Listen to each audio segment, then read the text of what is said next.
Good evening, everyone. I'd like to call to order the regular meeting of the Beacon Board of Education. Please rise for the Pledge of Allegiance.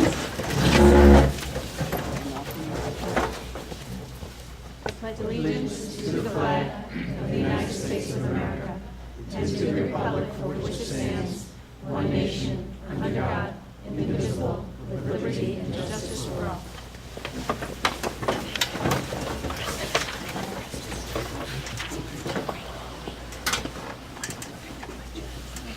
Roll call, please.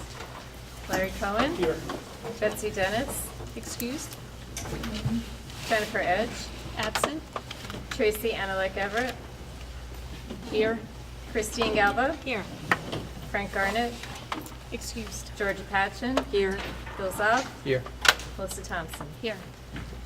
Dr. Dorwood, would you review the fire exits? Yes, we have 4 fire exits, 2 to my right and 2 to my left. Great. Would you like to introduce our workshop? Yes, Ms. Condello is going to come up and do a presentation, and I see Mr. Mulhern is here as well. They're going to be presenting the local assistance plan that they had a committee that developed, so you can explain a little bit more during your presentation. Yes, please.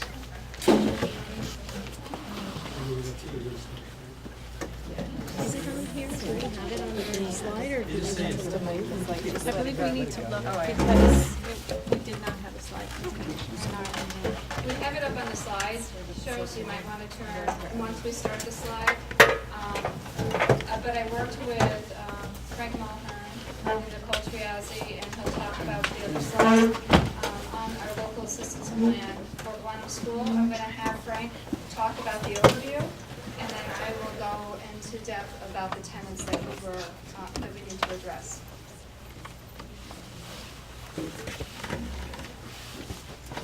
Okay, so I'll explain why we have a lab plan and a lab team that we constructed, but for the most part, we're responding to data, student performance data from the 2011-12 school year that indicated gaps for students with disabilities and economically disadvantaged students that were significant enough to warrant that we develop a plan to change that.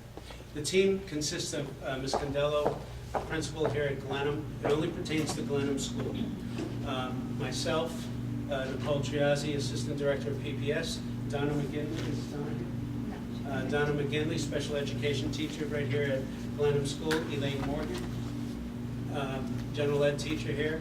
And then we received assistance from the RSC task team at BOCES, which is the Regional Special Education Technical Assistance Support Team. So my part is going to be just explaining what this is about and kind of set the stage so that anybody reading this, following it, can understand what we're supposed to be doing and why we did this. We were cited by New York State Ed for student performance in 2011-12 school year, and the local assistance plan is a self-review and report that we're required to do to address those performance indicators, not only for the 11-12 school year, but bringing us right up to the current time.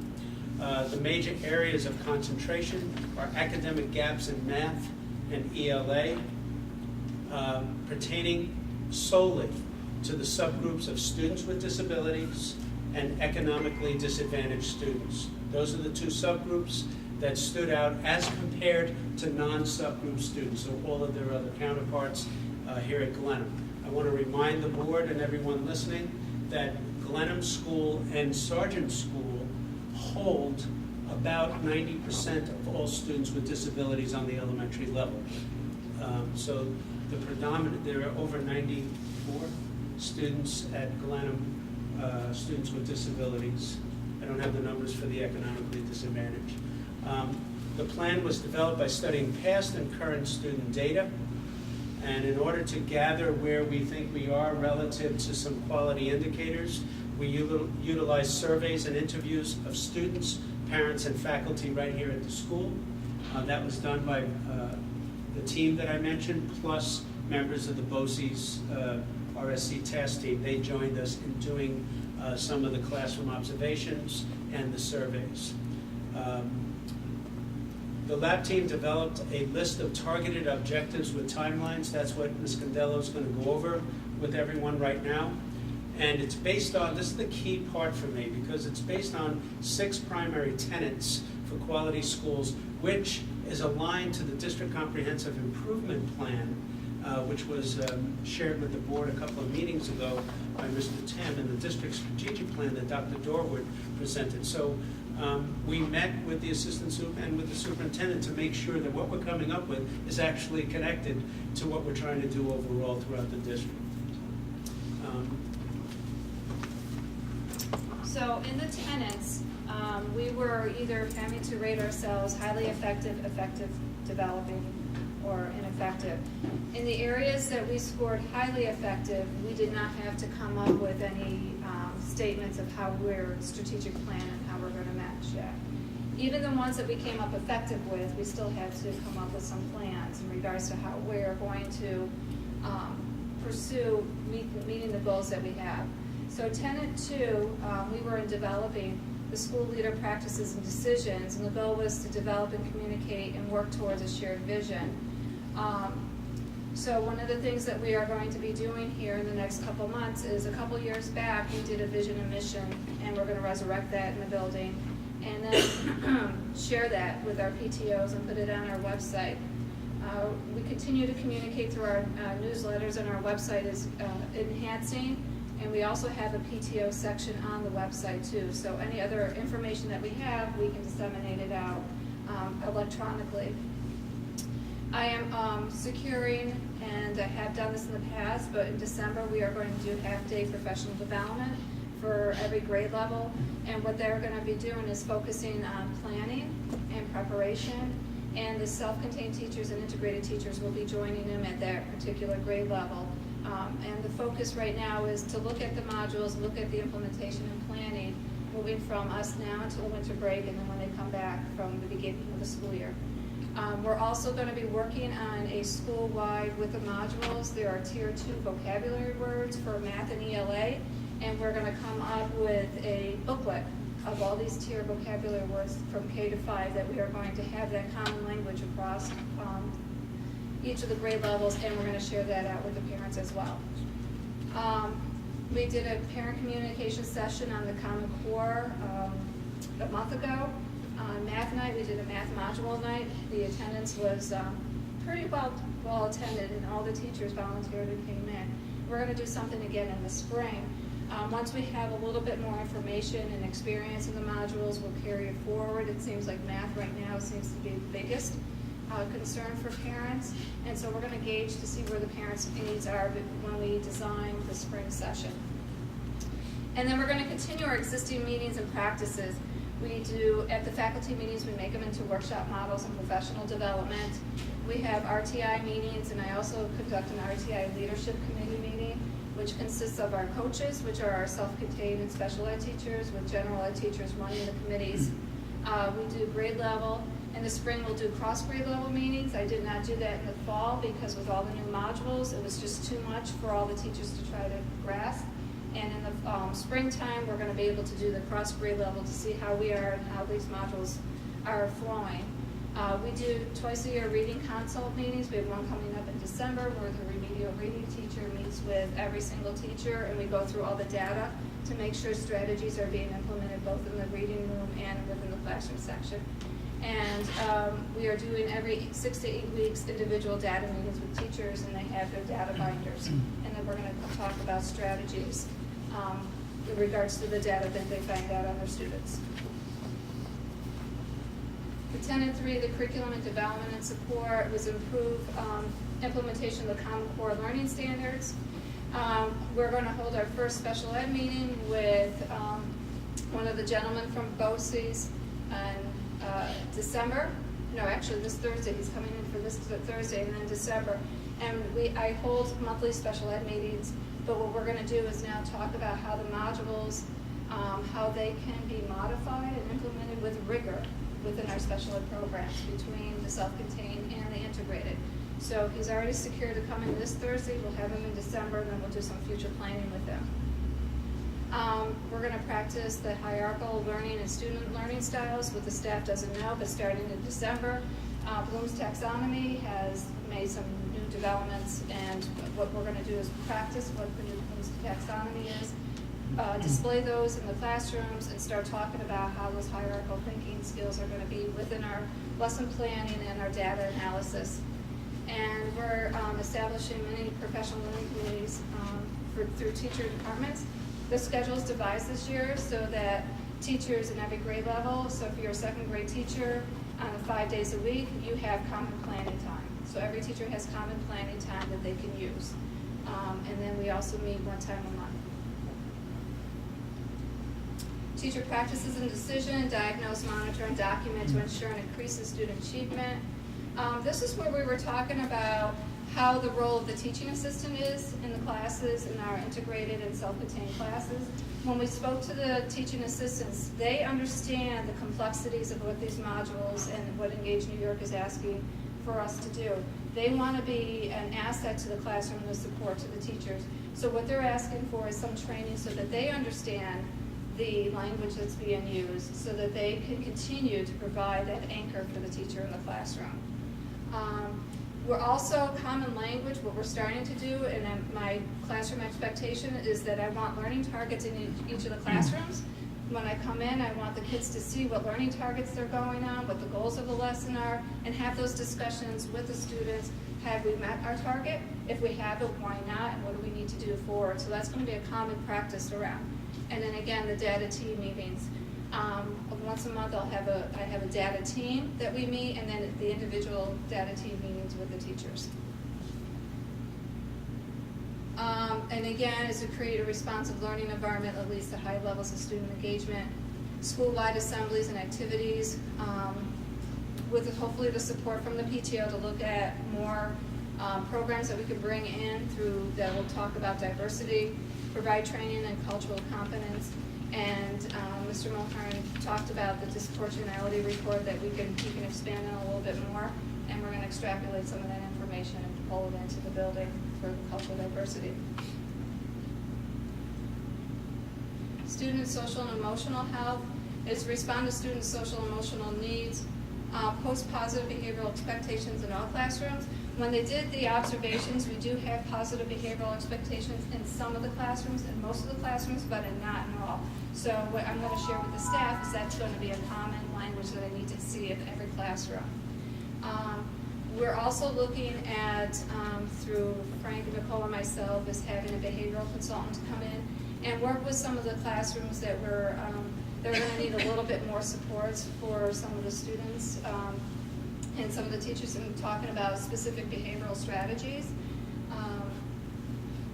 And we are going to reinforce our PBIS program. Each year we try to up it a little bit more. We've been doing it for 8 years, but each year you have to not have it plateaued. You have to look at different strategies to keep the community involved. And through the RTI committee, with the whole reconfiguration of the RTI and the forums, looking at behavioral and social interventions is one of the other key areas. Family and community engagement, again, is developing a system for translations. This is what we're talking about. This is more at a district level, but we do have mechanisms inside when we have students that we need information translated. Our ESL teacher is able to help us duplicate some of the information. Also, we have students from France, from China. We have a lot of different varieties, so we use Google Translate a lot to try to help us do the communication. Again, the Common Core Family Nights, what I talked about, and then we were looking at what the district provided in the past is the resurrecting of the district parent university to provide further training for parents.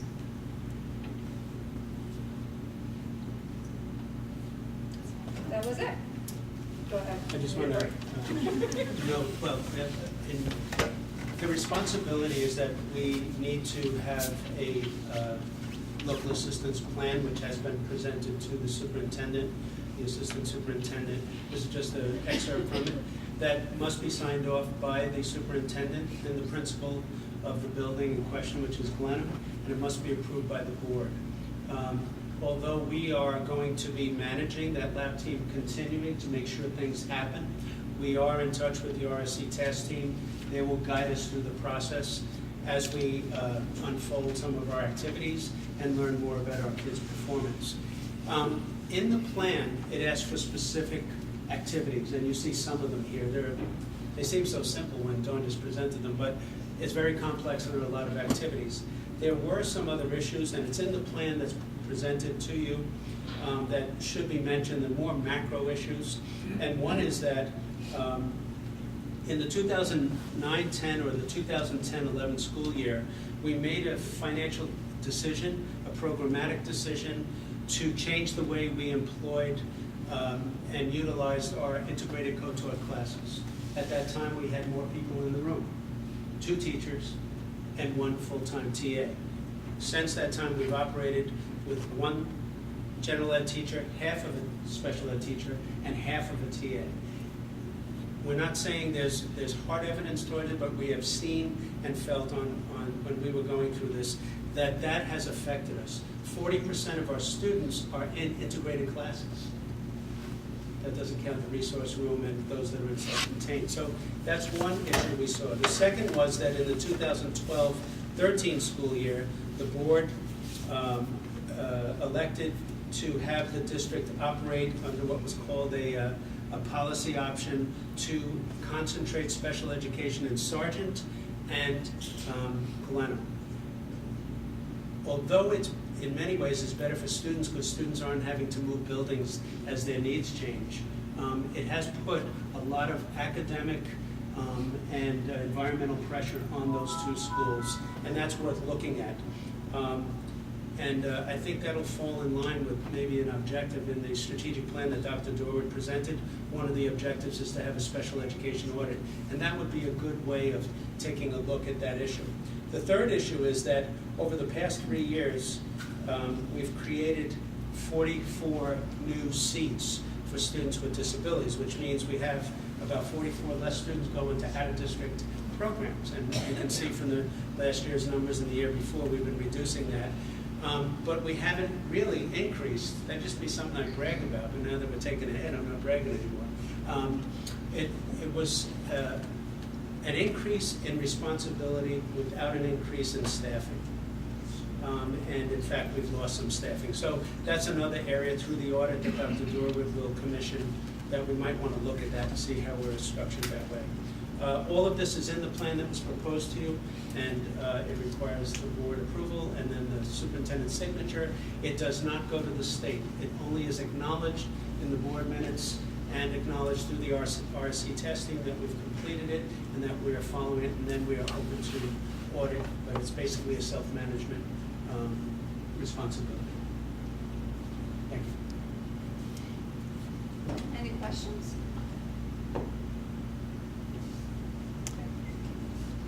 We appreciate the presentation and everybody that was involved in the committee. It's a very dense document. I think Mr. Mulhern referred to the fact that this is sort of the highlights. There's more in the document itself. So there was an awful lot of effort and time that went into preparing it, and we appreciate that. Thank you.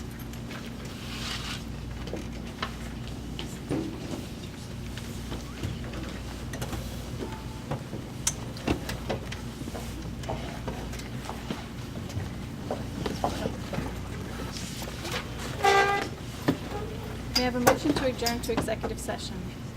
Motion to adjourn to executive session to review the employment history of a particular individual, and the board will return as soon as possible. Is that a second? Second. Ms. George, you can Second. Comments or questions? All those in favor? Aye. Opposed? Motion carried. The board will return as quickly as possible. Back to Lisa.